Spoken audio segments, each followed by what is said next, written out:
Hello, everybody, and welcome to another virtual tour here. This is Dr. Lillian Cespedes Gonzalez taking us around the beautiful city of Malta today, where we are going to be exploring the area of the lower Baraka and essentially the bottom half of the city.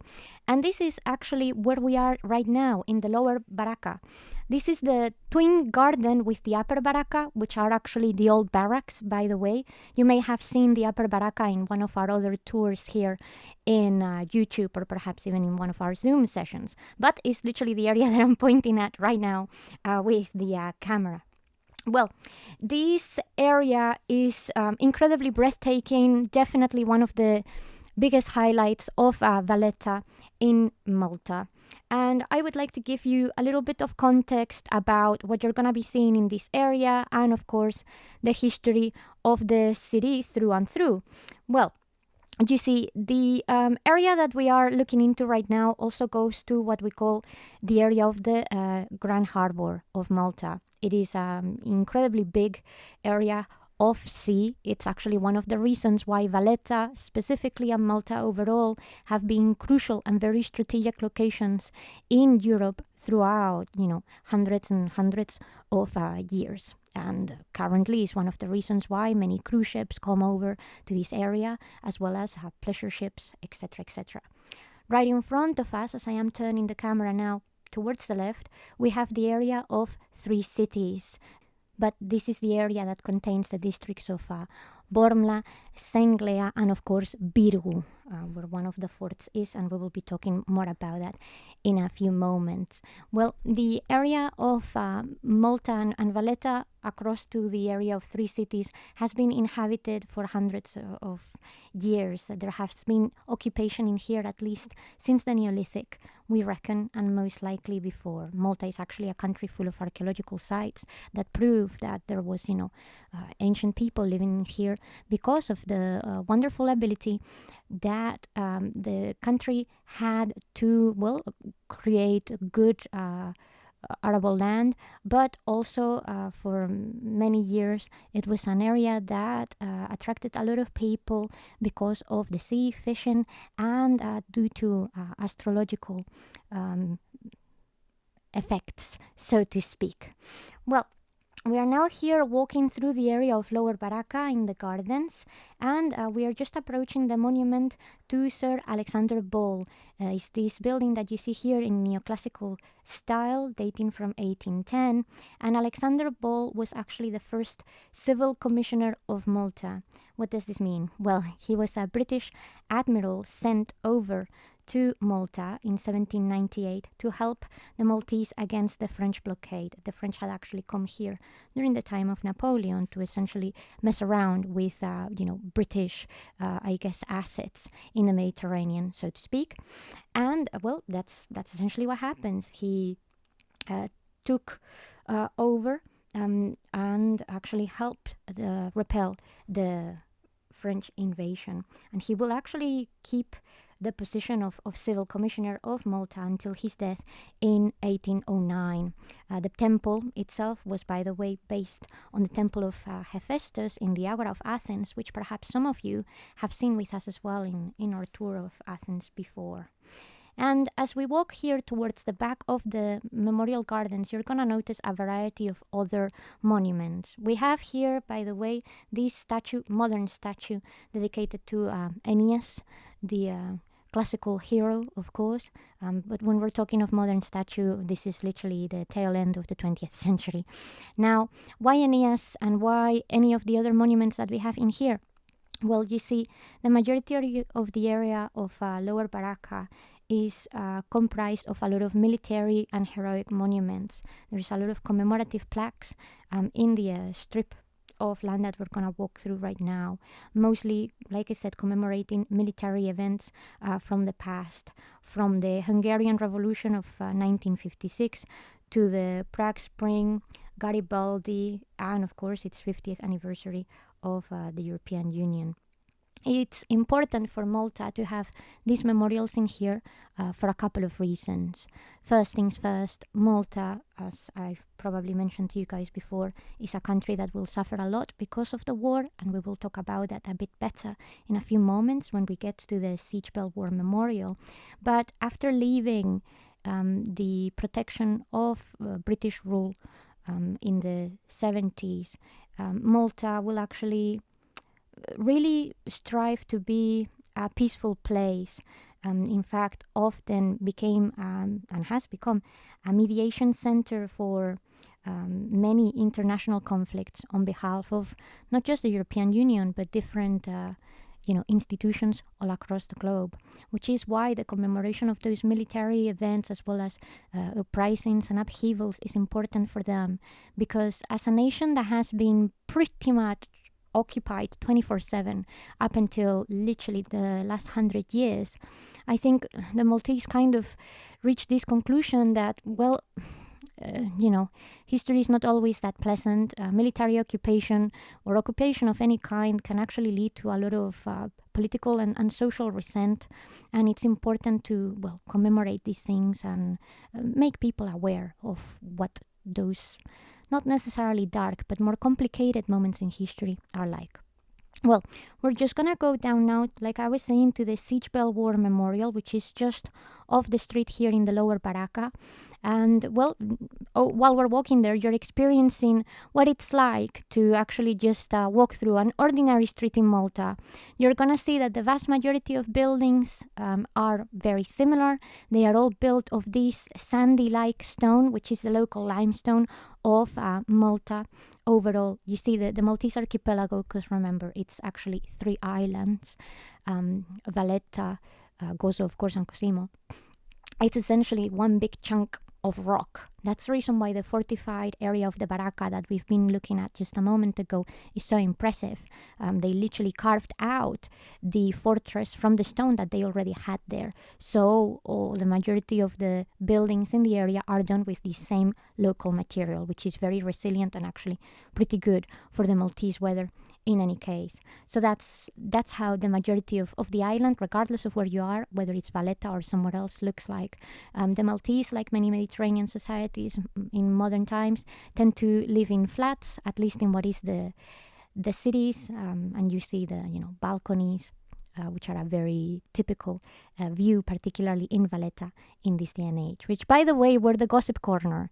I found that hilarious when I went to one of the local museums, and they explained that, well, they were, apart from a small terrace to, of course, enjoy the outside weather, they are actually the gossip corner, or at least they were. Maltese society has become perhaps a lot more subtle in that regards than it was perhaps in the 16th, 17th and 18th century. And part of that is actually the British culture that came through and set a different standard on what the Maltese perhaps would have been before. You see, Malta is a very peculiar country where you can very clearly see the Spanish influence, because Malta was actually owned by Spain for the best part of 300 nearly years. You can see the Italian influence, of course. Malta is less than 60 miles away from Sicily. And then, of course, the British influence because of the British Protectorate. And, well, here we are now in the Siege Bell War Memorial, located in the lower part of St. Christopher's Bastion, just in front of the lower Baraka. And you can see in here a lot more of those plaques commemorating the war efforts. Originally, it was actually commissioned for the 50th anniversary of the award that Malta receives because of its heroic effort during the Second World War. King George VI, if I remember correctly, actually gave them the George Cross as a honor to the heroic effort that the Maltese actually performed during this time period. The memorial itself was actually unveiled by Queen Elizabeth II in 1992. I was going to say the Queen. I'm still not used to understanding that, unfortunately, Elizabeth died and we are now under the reign of Charles. But anyways, indeed, Elizabeth II in 1992. And it's mostly in reference to the events that take place during the Second Siege of Malta between June 1940 and October 1942. 6,000 tons of bombs fell in this country. And when I say fell, obviously I mean it was bombarded. It was a total of 3,000 air raids. And it's actually a quite horrible tragedy, guys. The situation started like this. The air raids actually started by the Italians because, of course, like I said, Malta is so close to Italy, but frankly, they were not doing a very good job. So it eventually became an Italo-German offensive, which will leave Malta in a sheer state of devastation and misery. We're talking of the fact that since this is essentially the only Allied fortress that existed between Gibraltar and Alexandria, and it was, important access to the Suez Canal, the British needed Malta desperately for the war effort in the north of Africa. And of course, the Axis knew this. So it's going to be absolutely relentless. Everybody thought that Malta would fall. We're talking of a very small country. Consider this is still one of the smallest countries in Europe, with a population that in the whole of Malta is barely 500,000 people. London alone has twice the amount of people, well, more than twice actually, 8 times, nearly 10 times the amount of people that live in Malta, which is insane. So everybody thought that the Maltese will fall. They were essentially left to their own devices due to the supposed cost of war. Both Britain and the United States were supposed to be sending help to Malta, but under the premise that their ships kept on getting essentially bombed out, they decided that it was just simply too costly to keep on doing that, and they left the Maltese to starve. That's the honest truth. Malta didn't just suffer from the actual bombings. It mostly suffered from the fact that it is an island and depends, to some extent, of connections with mainland Europe. And at this moment in time, the Maltese ran out of food. We are talking about the fact that the air raids that took place could last up to 18 hours. Imagine being in some of these fortresses, which, to be fair, Malta has many of these fortresses that were used actually as air raid shelters all across the area of Valletta over to the area of 3 cities, particularly in Birgu. They did have actually these facilities, but not to endure what it was supposed to. I've actually visited those areas. I've taken the tours with the local guides, and the conditions were dire. We're talking of the fact that these air raids were so long. People literally came here into the shelters not knowing when they were going to come out, with little more than a bucket and whatever food they could get with them. And why a bucket? Well, this was literally the question that completely threw me off, because, well, where are you going to do your necessities where you are bunkered down in a essentially dark tunnel with another 700 people plus? Yeah. It was literally the smallest amount of dignity these people were allowed for 2 years of their life, day in and day out. So I hope you understand how important it was for the Maltese to receive that recognition while they were still part of, the British Empire or the British colonies, because they never surrendered despite what they went through, despite that the majority of people that die in Malta from the war effects died of starvation, despite that the majority of the country was completely ruined. Valletta, and here you can see, by the way, the rock that I was talking about earlier and how solid it is. But consider that Valletta was destroyed in about 70% of its own totality. A lot of the buildings and monuments that you're seeing here today with me had to be reconstructed afterwards with the help of European Union money, because, by the way, the British and the American once again seem to forget to fill in the paperwork properly during the Marshall Plan, and kind of left Malta off the reparations that they were due, which just kind of adds more damage to the injury, to be honest. Nonetheless, a lot of the work has been done very thoroughly to bring back the city and the country from its ashes, and I guess a lot of that has to do with that resilience that Malta proved, not just then, but many, many a times before. This is a country of people who have fended off their shores from, like I said, constant and constant invaders. From Roman occupation to previous Carthaginian occupation to later on Muslim occupation, Norman occupation, Spanish occupation, well, Aragonese occupation and then Spanish occupation. The Knights of the Order that become, so to speak, perhaps the first overlords to actually treat Malta as a country of its own right, and yet still overlords nonetheless, over to the French and over to the British.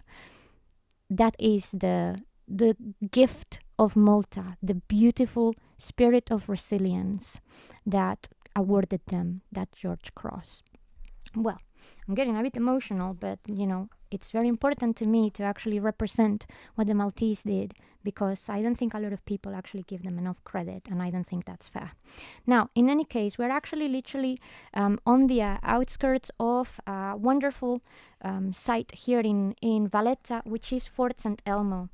Fort St Elmo is literally located on the edge of the Esquiverras Peninsula, which, by the way, is how this part of Valletta is called. Which had a super important role both in the Great Siege of Malta in the 16th century and later on, of course, during the Second World War. It is also home now to the National War Museum, which, if you are planning on visiting Malta, is 100% a stop that you must make.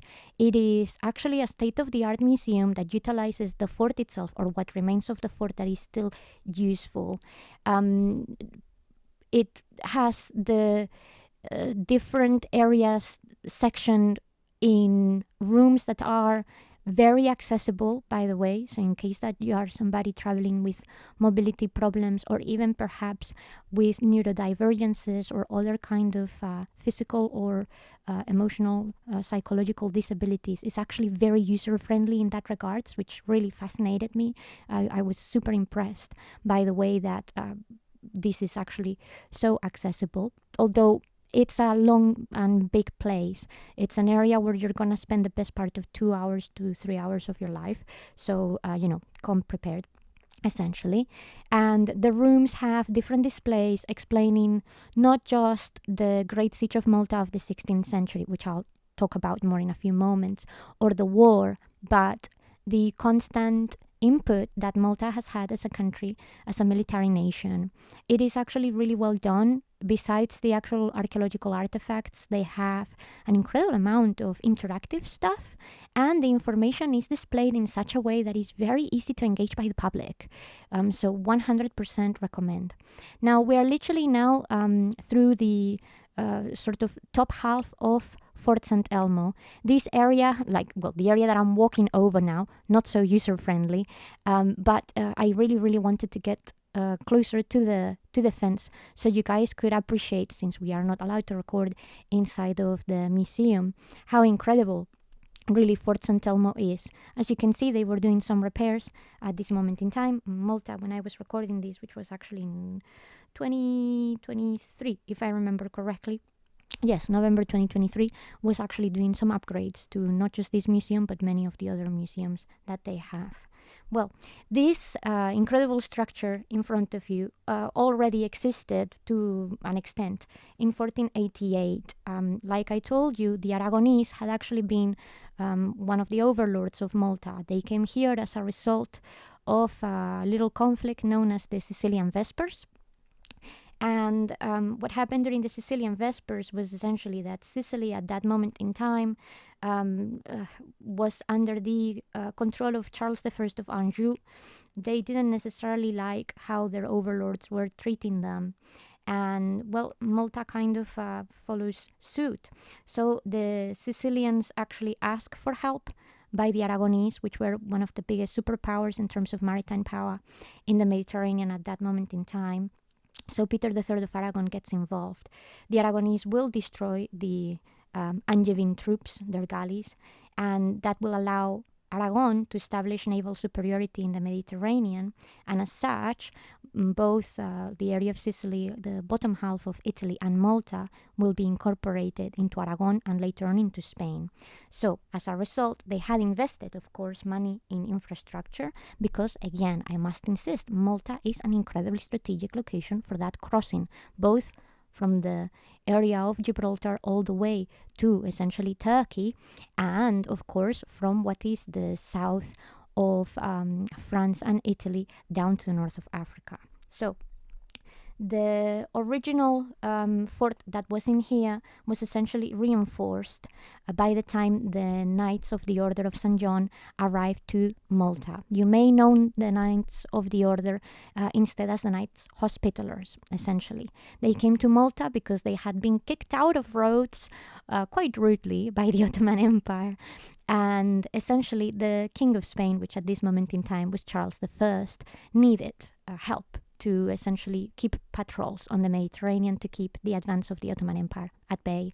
So they reached this kind of agreement in which Charles offers the dependencies in Malta to the Knights of the Order to oversee, as long as they help him protect the Mediterranean. And well, through here you can see, by the way, through the back of Fort St Elmo, into areas where even if you go through with the museum pass, you will not be able to access, because there are some parts of the fort that are completely turned to shreds, by the way. Even with all the money they've spent in, making it good, the destruction, I must insist, was very, very severe. Well, since the Knights of the Order come in here, they actually start reinforcing what the Aragonese had already left behind. But you see, the Ottomans had raided the area, towers were destroyed, and as a result, in the 1550s, the Knights of the Order decide that the original establishment that the Aragonese had left in here was not suitable for the changes that were happening in warfare, particularly in naval warfare, and they decide to create the star-shaped fortress that you're now going to start to be able to see as we get through this little walk in the coast. So I've shown you Fort St Elmo literally from the actual, I guess, edge of the fort itself. As we start walking here in this maritime walk towards the left, you will be able to see the outline of the fort and that bastion, which gives that characteristic star shape, which became really important during the period of the Renaissance. Essentially, the main difference is that in a star shape type of bastion, you have better cover against cannon fire, which is kind of important. So that's why. So, well, that's how it goes. And some of the most intense fighting later on will take place here during the Great Siege of Malta. The siege will take 28 days, which was an insane amount of time. And although Fort St Elmo fell, it will actually be a huge victory for the Maltese, because Fort St Elmo took such a big blow that it essentially allowed the rest of the forces to regroup and, be able to protect themselves. But like I said, it's been extensively repaired, rebuilt, and eventually incorporated into what are actually the city walls of Valletta, including the Baraka, where we've been. Once Jean de Valette, Grand Master of the Order, gives the green light to build Valletta itself. Because the city of Valletta, I must remind you, as an actual city, did not exist until the 16th century and after that victory with the Ottoman Empire. Well, there will be modifications done during British rule, and from here, from this view, you can see the star shape a bit better, of course. And, well, like I said, the repair that has been done all throughout the fort in recent years really has transformed it. If you saw Valletta in the 70s, in the 80s, in the 90s even, early 2000s, you wouldn't have recognized the incredible work they've done with Fort St Elmo. But alas, let's leave the fort a little bit behind and let's focus on the beautiful views that we have ahead of us. So the area literally arising across from the water in here is the area of Sliema. And we have actually a tour of Sliema that we do sometimes, where we actually walk on that area and we look towards where we're walking through now, just so that you can get the, back-to-back kind of idea. But these, by the way, are a couple of buildings that were originally in the hands of the Knights of St. George, of St. John. This is what we call the langes, and the langes were essentially the sort of divisions of the Knights of the Order that have specific buildings like the ones you've just seen, called the auberges, which are essentially like, an outpost for the different divisions. Well, over in the area of Sliema, we actually have one of the most up-and-coming residential and commercial centers in Valletta, the island.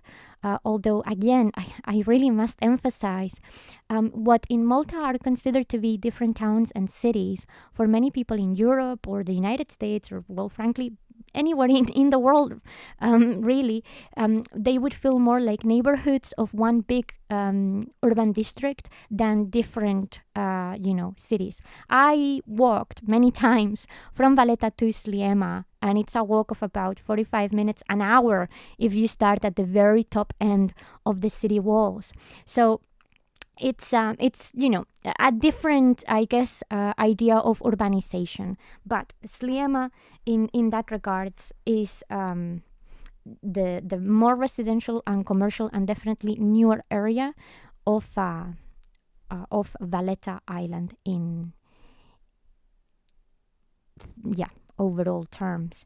In fact, if I remember correctly, it is actually most densely populated than Valletta itself. You may be surprised that, well, despite we're walking around this beautiful city, the total population of Valletta currently is less than 10,000 people. And it's just going up because, well, like I said, the extensive restoration works kind of have now started to bring people back to the city. But, after the war, nobody wanted to live in Valletta, and very few people could because, frankly, there wasn't much of it left. So, Sliema in that regards is the hip, cool place where to live in, and Sliema is an interesting place. We're not terribly sure what the name actually means or where it comes from. We think it means peace or comfort, and it may have come from either the Old Maltese language or perhaps Arabic. The Maltese language is actually, similar, close to Arabic because it's an Aramaic language in that regards, but we are not really sure what it means. Some have suggested that it may have been something like Hail Mary, and that it may have been in reference to one of the first churches built in the area by the Order of St. John that no longer survives. But frankly, we have no way of proving that. So, it's one theory like many others, if you see what I mean.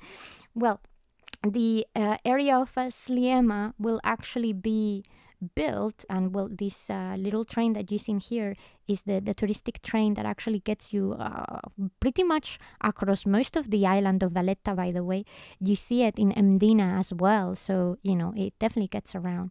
But yeah, the area of Sliema was mostly developed in the second half of the 19th century as a resort for wealthy people from Valletta.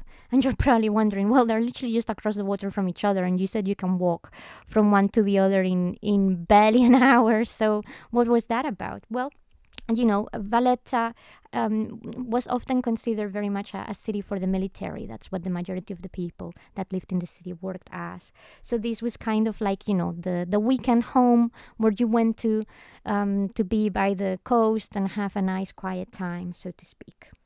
Well, as we are getting to the bottom half here of Valletta, properly speaking, we're literally going all around the island. We're now facing or we're walking on the side of the eastern wall. We have, a couple of other important monuments in here. You see next to these very beautiful buildings that have been renovated and that have the balconies, we have the tower of one of the cathedrals of of Valletta, and it's a complicated situation because this is the spire of St. Paul Pro Cathedral. On the other tour of Valletta that we do, we have St. John Co Cathedral. So what is the point of pro-cathedral, co-cathedral. What is all this about? Well, you see, it's actually quite a tricky situation. But first, let me very quickly tell you about the island that is just coming through here and that you've seen in conjunction to Sliema. The island right in front of us, next to Sliema, is actually Manuel Island. It was actually named after the Grand Master Manuel de Villena, who actually built a fort in there in 1720s. And it is actually connected with a bridge to Valletta itself and to the area of Sliema by the well. Nowadays, it's essentially a very posh yacht yard, but for a long, long time, it was owned by the Bishop of Malta, and later on, it was essentially a hospital for the longest time. Well, the idea here with St. Paul's Pro-Cathedral, and we are now going through the back end of the Pro-Cathedral, is that this is the Anglican Church. You see, Malta is mostly a Catholic country, so St. John's Co-Cathedral is of Catholic doctrine. But when essentially the British arrived here, well, they kind of had a problem. You see, originally it was essentially a parish church that temporarily served as cathedral or shared duties with the cathedral. And in the 19th century, when Queen Adelaide actually came here from Britain, she found that there was no proper Anglican churches not even in Valletta, in the whole of Malta. So at the end of the day, the British were the overlords. The Church of England needed representation. So that is what the Pro-Cathedral of St. Paul actually represents. And as you can see as well, it is St. Paul, just like the famous Cathedral of St. Paul's in London. Well, complicated situations, cultural situations here in Malta and Valletta, of course, through and through. But, you know, it's what happens when you have not just a city, but a country, like I said, with such mix of cultures. And well, here in the corner, you're seeing something very common to still see all over Malta, by the way, these saints, which are, devotional figurines to all kinds of saints, Virgin Marys, etc. Most of them often appear in the corners of churches, but as you can see in here, we have two of them facing each other off. Sometimes they are reminiscent of churches that no longer exist in there. Sometimes they are literally just there because, well, it's part of, Catholic adoration. But that is the little church that you can see right there that the saint belongs to. And well, we're now essentially heading back towards the main city center of Valletta, but I wanted to talk to you about a couple more buildings and important places that we have around here, and also to give you a feeling of what it's like to actually walk through a street in Valletta that isn't, let's say, not the main road, because when you are around the area of St. John's Co-Cathedral, it's so incredibly busy. But as with most cities, you just need to take one street backwards. You're gonna move much freely than anywhere else. Well, right over here, we have actually this, which is the entrance to the Basilica of Our Lady of Mount Carmel. In fact, this is the Lady of Mount Carmel, and the building behind it is the Basilica, which, by the way, it's the building that owns the massive dome that we always see when we look at Valletta from afar.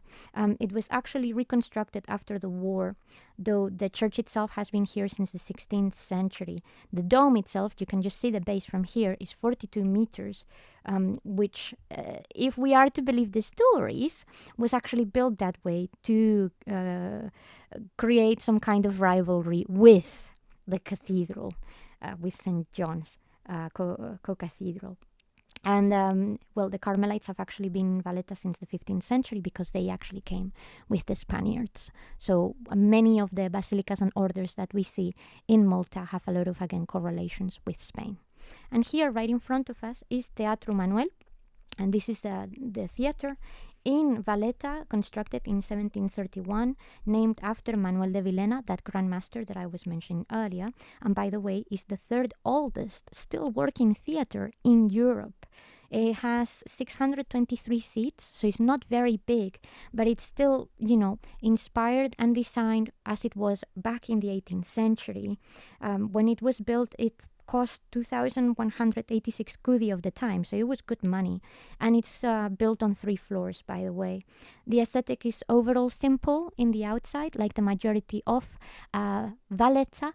It's what we call, Mannerist architecture, which, although it is already belonging to the 18th century, is something that will prevail in this country because of that military background through and through. And it's been, as most of the country, heavily restored. But here we are already at the end. So I hope that you've enjoyed this tour, and I hope that this has given you the inspiration to come and visit Malta. Take care of yourselves. Bye bye.